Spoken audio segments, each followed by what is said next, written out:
pagi. Apa kabar pemirsa TVR Parlemen dimanapun Anda berada? Berjumpa kembali dalam program TVR 09 bersama saya Umam Hidayat dan rekan saya. Dan juga bersama saya Elisa Purba.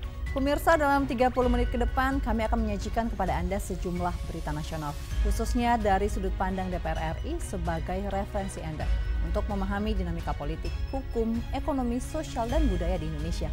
Pemirsa TVR Parlemen, inilah TVR 09 selengkapnya.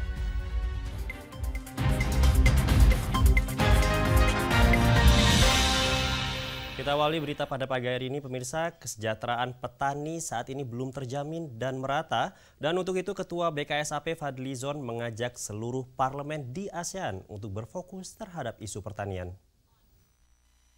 Badan Kerjasama Antar Parlemen atau BKSAP DPR RI mendorong seluruh parlemen di ASEAN untuk fokus pada isu pertanian.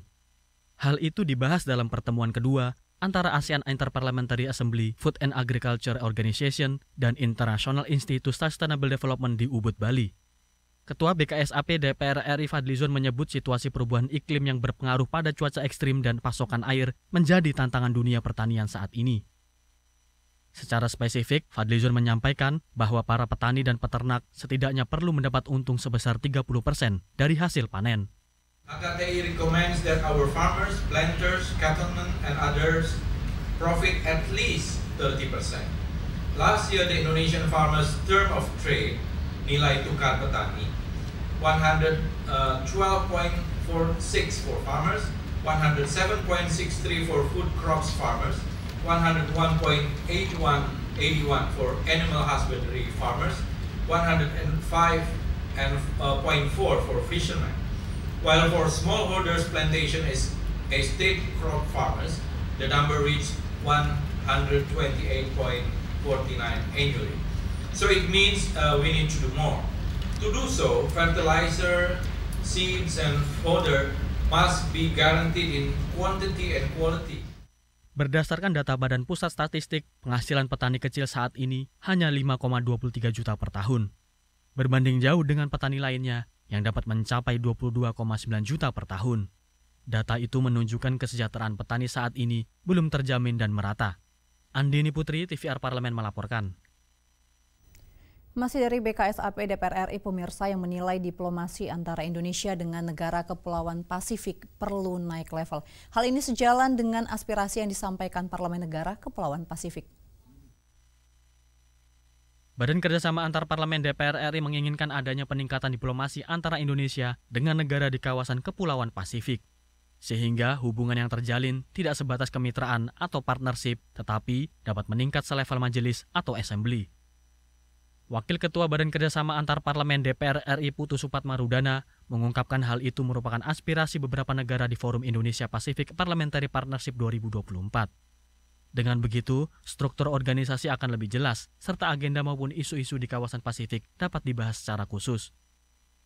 Kesimpulan daripada chair kemarin, Ketua Forum IPPP, Indonesia Pacific Parliamentary Partnership, itu ada aspirasi untuk meningkatkannya menjadi assembly. Di mana kalau assembly, platformnya akan lebih komprehensif, frameworknya lebih jelas, sehingga ke depan dalam organisasinya ada kesekjenan yang mengawal, isu-isu komitenya jelas, misalkan komite Peace and Security, di situ juga membahas human rights mungkin. Yang kedua isu komite ekonomi. Kita tidak mau hanya menjadi mengawasi, tapi kita juga ingin memberikan satu konsep idea bersama juga pemerintah tentunya. Untuk apa? Agar engagement ke depan lebih komprehensif. Kita bisa menjadi hub untuk bagi misalnya destinasi pariwisata Pasifik kan indah. Orang Eropa kalau mau dia ke Pasifik, kalau kita bisa jadi hub, tentu mereka akan singgah dulu di kita.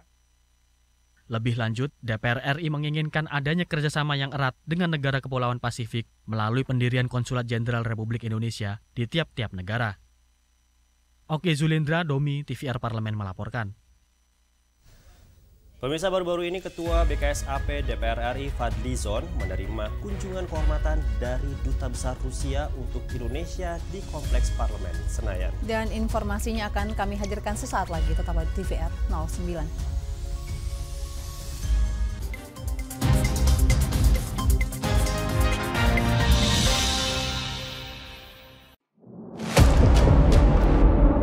Sini ditambang. Konflik yang terjadi Warga sini tidak mengizinkan.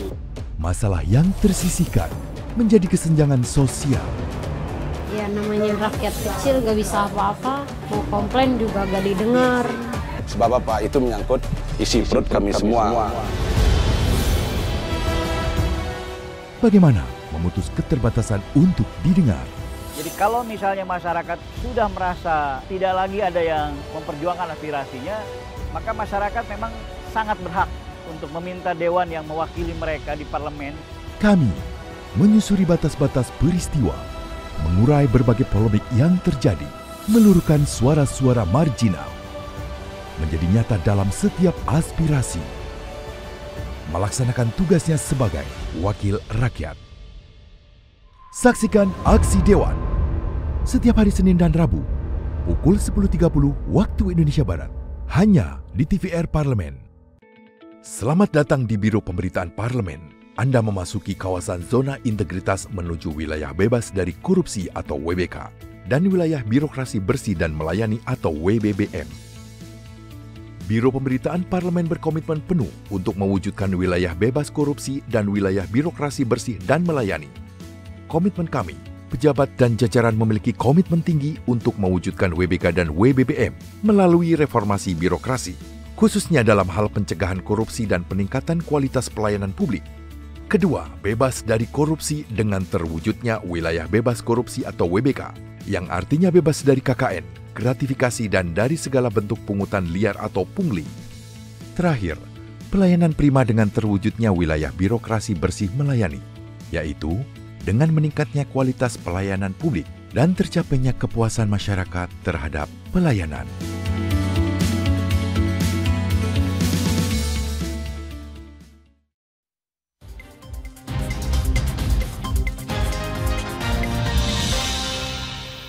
Anda masih menyaksikan TVR 09. Pemirsa, Indonesia dan Rusia berupaya menjalin kerjasama untuk memperkuat hubungan diplomasi di sektor pangan dan energi.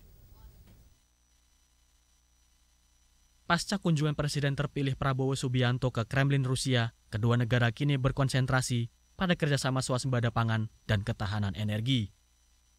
Baru-baru ini, Ketua Badan Kerjasama Antar Parlemen DPR RI Fadlizon menerima kunjungan kehormatan dari Duta Besar Rusia untuk Indonesia di Kompleks Parlemen Senayan.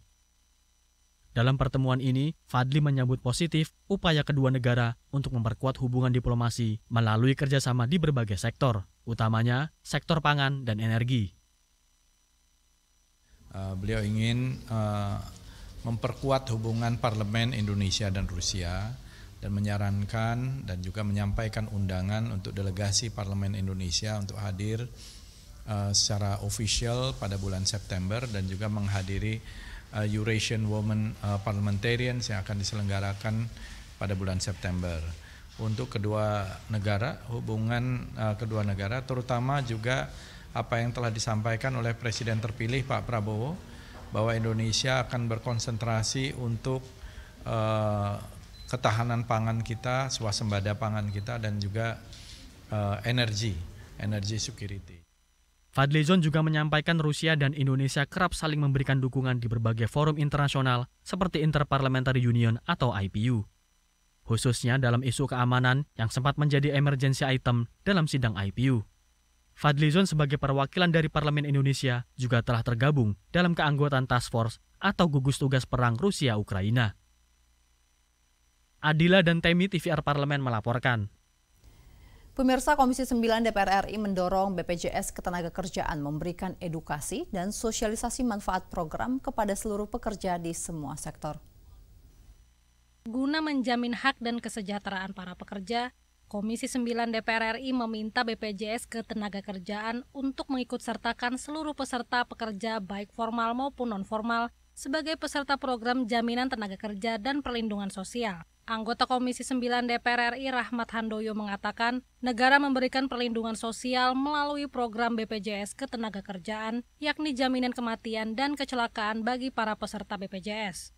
Namun masih banyak masyarakat yang belum memahami pentingnya manfaat BPJS Ketenagakerjaan. Untuk itu, ia meminta agar BPJS Ketenagakerjaan memberikan edukasi dan sosialisasi manfaat program kepada seluruh pekerja di semua sektor. Ada fungsi jaminan sosial yang diberikan negara dalam bentuk jaminan kematian, jaminan kecelakaan, jaminan putus hubungan kerja. Itu masih banyak warga yang belum care, belum paham. Untuk itu saya kira mendorong kepada BPJS Manajemen Pusat ya, Ketenagakerjaan agar memberikan satu komunikasi kepada seluruh warga, baik pekerja formal maupun pekerja informal, agar bisa mengetahui dan bisa mengakses dan bisa menjadi peserta. Untuk itu kepada BPJS Kerja agar memberikan edukasi, sosialisasi dan komunikasi kepada seluruh warga kaitannya dengan para pekerja informal maupun formal untuk menjadi peserta, dengan harapan begitu banyak manfaat yang diterima oleh peserta maupun calon peserta yang lain begitu.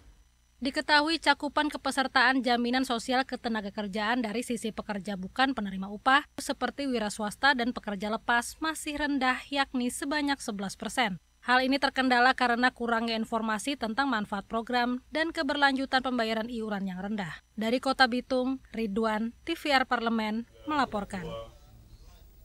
Anggota Komisi 3 DPR RI mendukung usulan peningkatan kesejahteraan hakim untuk mendukung kinerja kehakiman. Selain penambahan anggaran untuk gaji hakim, penyediaan fasilitas berupa tempat tinggal juga diperlukan. Pada proses pengadilan, hakim memiliki peran penting dalam memutuskan suatu perkara. Untuk mendukung peran tersebut, anggota Komisi 3 DPR RI mendukung usulan peningkatan kesejahteraan hakim untuk mendukung kinerja kehakiman.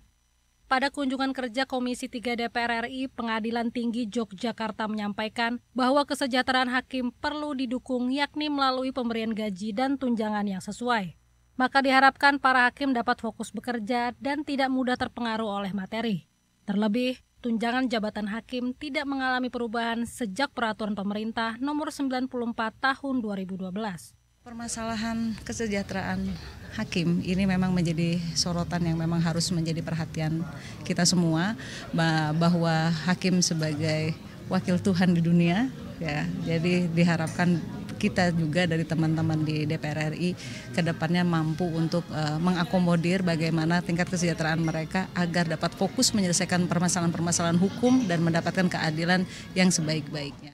Sementara itu, anggota Komisi 3 DPR RI Jaki Uli mengatakan, selain penambahan anggaran untuk gaji hakim, penyediaan fasilitas berupa tempat tinggal juga diperlukan. Tujuannya agar para hakim dapat lebih fokus untuk memutuskan suatu perkara, mengingat hakim seringkali berpindah-pindah lokasi dinas secara berkala. Anggaran itu penting karena menyangkut manusia. Kinerja itu dilihat kan karena manusianya bekerja. Bila manusia itu bekerja memerlukan anggaran, terutama untuk logistiknya, untuk tempat tinggalnya dan sebagainya. Termasuk tunjangan kinerjanya. Ya, itu penting sekali. Itu akan meningkatkan hasil juga. Dari Yogyakarta, Akbar Prakoso, TVR Parlemen, melaporkan. Pemirsa, tanggal 1 Oktober mendatang akan menjadi momen pergantian anggota DPR RI periode 2019 hingga 2024 dengan anggota baru terpilih periode 2024-2029. Dan untuk itu, Sekretariat Jenderal DPR RI terus bertransformasi dalam melayani kebutuhan kedewanan. Dan kami akan hadirkan informasi selengkapnya sesaat lagi. Tetaplah di TVR 09.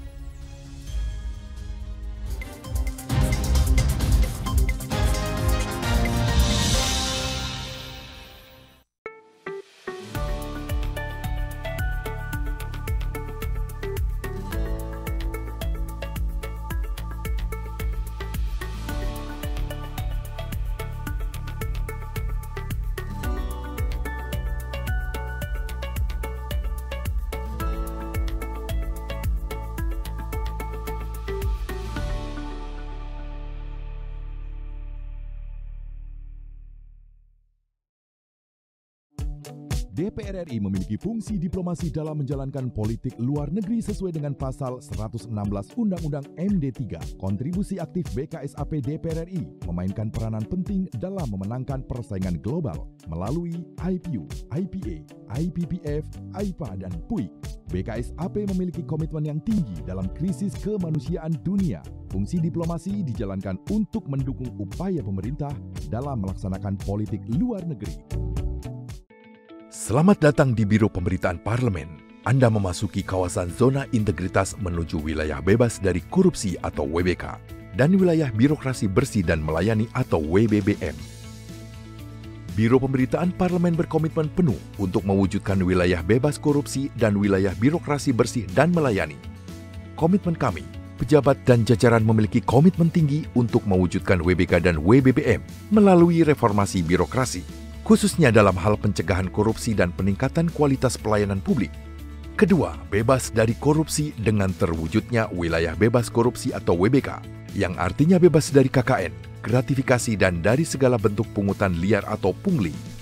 Terakhir, pelayanan prima dengan terwujudnya wilayah birokrasi bersih melayani, yaitu dengan meningkatnya kualitas pelayanan publik dan tercapainya kepuasan masyarakat terhadap pelayanan.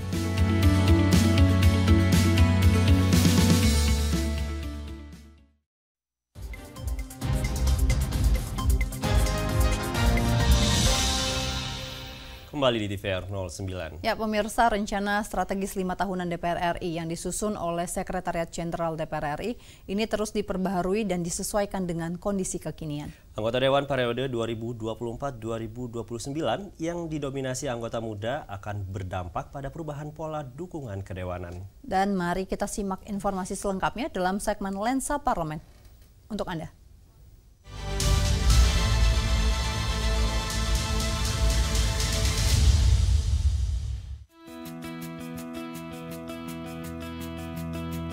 Pergantian periode anggota Dewan masa jabatan 2024-2029 dengan perubahan komposisi yang signifikan menuntut Sekretariat Jenderal DPR RI turut bertransformasi dalam melayani kebutuhan Dewan yang tercermin dalam rencana strategis 5 tahunan. Sekretaris Jenderal DPR RI Indra Iskandar menyampaikan perubahan komposisi anggota Dewan periode 2024-2029 yang didominasi anggota muda akan berdampak pada perubahan pola dukungan kedewanan. Indra menjelaskan rencana strategis yang disusun Setjen DPR RI harus bisa menyokong program kerja kedewanan dan berorientasi mewujudkan parlemen modern yang transparan dan akuntabel. Inilah tantangan bagi Sekretariat Jenderal dalam memberikan dukungan kepada Dewan. Aspek-aspek transformasi yang terjadi itu semua harus diantisipasi. Nah, saya kira dalam rancangan atau renstra ke depan 2025-2029 kita harus berani keluar dari pakem yang ada selama ini untuk melihat tantangan ke depan, atau bahasa yang suka keren disebut dengan out of the box ya, supaya kita bisa mengantisipasi perubahan-perubahan atau dinamika-dinamika yang terjadi ke depan. Nah, renstra ini nanti harus bisa mencerminkan itu, karena nanti DPR ini kan agak unik. Renstra itu ada dua, kalau lembaga tuh Renstra 1, DPR 2. Ada Renstra Dewan, ada Renstra Sekretariat Jenderal. Nah, Renstra Sekretariat Jenderal harus bisa sinkron mengikuti Renstra Dewan. Situasi itulah yang membuat Sekretariat Jenderal harus benar-benar adaptif dan juga mengantisipasi arah perubahan visi Dewan ke depan. Bisa saja nanti dalam pemaparan Renstra depan Dewan banyak hal-hal baru yang diinginkan, bukan hanya sekedar keinginan untuk mewujudkan parlemen modern, tapi juga bisa saja pengajawantahannya bermacam-macam. Misalnya nanti berkaitan dengan penguatan-penguatan diplomasi parlemen, penguatan-penguatan terhadap aspirasi publik, gitu ya, itu bisa jadi terjadi. Nah, ini tantangan yang harus diantisipasi dalam renstra kita yang disusun nanti ini. Indra menegaskan, dukungan persidangan dan dukungan keahlian Setjen DPR RI harus jeli membaca perubahan visi DPR ke depan. Pelayanan terhadap Dewan akan fokus dikelola secara digital. Salah satunya terlihat dari proses penyusunan undang-undang yang melibatkan publik secara daring. Dari Bandung, Jawa Barat, Anggun dan Temi, TVR Parlemen melaporkan.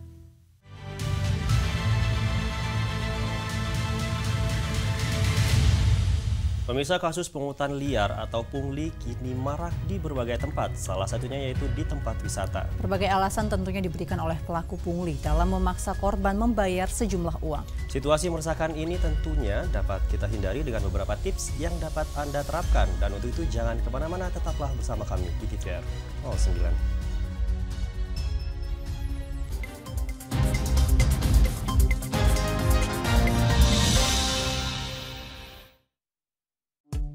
DPR RI memiliki fungsi diplomasi dalam menjalankan politik luar negeri sesuai dengan pasal 116 Undang-Undang MD3. Kontribusi aktif BKSAP DPR RI memainkan peranan penting dalam memenangkan persaingan global melalui IPU, IPA, IPPF, IPA, dan PUIK. BKSAP memiliki komitmen yang tinggi dalam krisis kemanusiaan dunia. Fungsi diplomasi dijalankan untuk mendukung upaya pemerintah dalam melaksanakan politik luar negeri. Selamat datang di Biro Pemberitaan Parlemen. Anda memasuki kawasan zona integritas menuju wilayah bebas dari korupsi atau WBK dan wilayah birokrasi bersih dan melayani atau WBBM.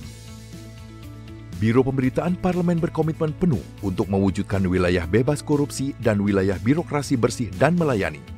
Komitmen kami, pejabat dan jajaran memiliki komitmen tinggi untuk mewujudkan WBK dan WBBM melalui reformasi birokrasi, khususnya dalam hal pencegahan korupsi dan peningkatan kualitas pelayanan publik. Kedua, bebas dari korupsi dengan terwujudnya wilayah bebas korupsi atau WBK, yang artinya bebas dari KKN, gratifikasi dan dari segala bentuk pungutan liar atau pungli. Terakhir, pelayanan prima dengan terwujudnya wilayah birokrasi bersih melayani, yaitu dengan meningkatnya kualitas pelayanan publik dan tercapainya kepuasan masyarakat terhadap pelayanan.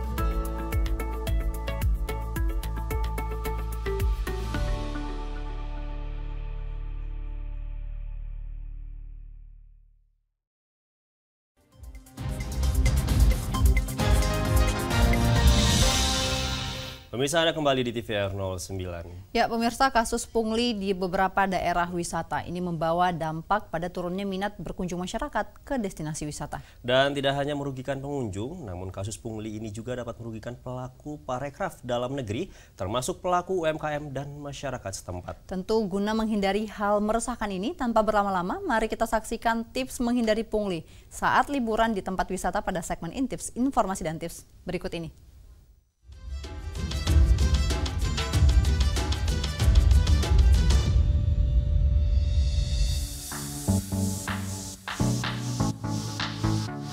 Berlibur sejatinya menjadi momen untuk menghilangkan kepenatan dari rutinitas yang ada. Namun, apa yang terjadi ketika pemirsa sedang asyik berlibur bersama keluarga maupun kerabat, malah kena pungutan liar atau pungli? Pasti rasanya menyebalkan sekali ya pemirsa.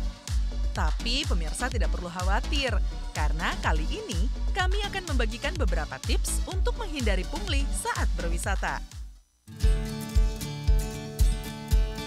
Yang pertama, cari informasi mengenai destinasi wisata. Sebelum traveling, pemirsa perlu mencari tahu terlebih dahulu informasi mengenai destinasi wisata yang dituju, antara lain mengenai tarif tiket masuk, parkir, sewa kendaraan, serta jasa pemandu yang mungkin akan pemirsa butuhkan.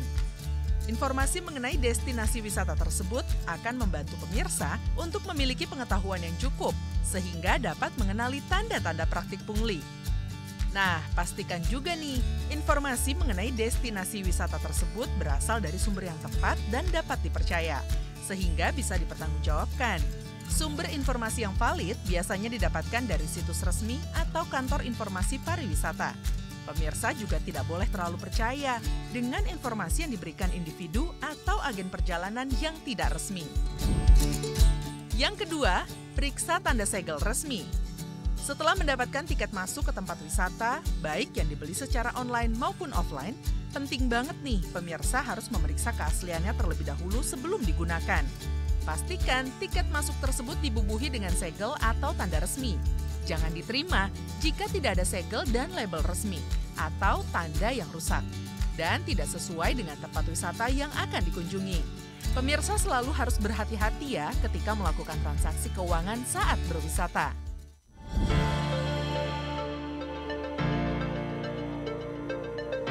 Yang ketiga, gunakan saluran pembayaran resmi serta minta bukti pembayaran. Saat pemirsa akan membayar tiket masuk ke tempat wisata, terutama tiket yang dibeli secara online, pastikan pembayaran dilakukan di saluran resmi. Jangan membayar pada pihak lain atau individu yang tidak memiliki identitas resmi. Dan yang sangat penting, selalu minta bukti pembayaran resmi seperti karcis atau struk untuk setiap transaksi yang dilakukan. Pastikan tiket masuk atau bukti penggunaan jasa wisata memiliki tanda dan segel resmi seperti nomor seri. Dan hindari menerima tiket yang sudah rusak atau tanpa segel atau nomor seri. Yang keempat, berani tolak pungli dan laporkan. Pastikan harga tiket masuk atau jasa wisata sesuai dengan pencarian informasi. Pemirsa bisa bertanya ketika hendak membayar di lokasi wisata jika ditemukan perbedaan. Terlebih jika dimintai biaya tambahan yang tidak sesuai dengan tarif resmi. Pemirsa dapat menolaknya dengan tegas. Jika pemirsa menjadi korban pungli atau melihat adanya praktik pungutan liar ini, dapat melaporkan kepada pihak berwenang setempat atau kantor manajemen wisata. Melawan pungli adalah tanggung jawab bersama. Dengan melaporkan tindakan ini, dapat membantu kita semua dalam memerangi praktik pungli dan melindungi wisata lainnya.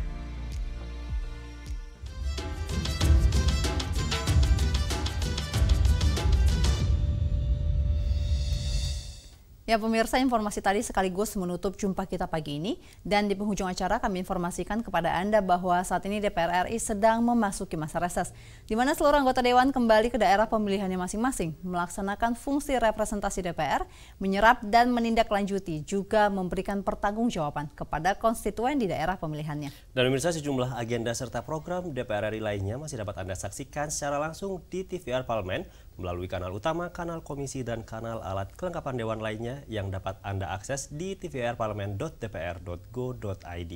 Dan pemirsa, demikianlah TVR 09 edisi pagi ini. Kami segenap kru TVR Parlemen yang bertugas tentunya mengucapkan terima kasih. Ada saya Elisa Purba, juga rekan saya. Saya Muhammad Hidayat, sampai jumpa di TVR 09 selanjutnya. TVR Parlemen, referensi Indonesia.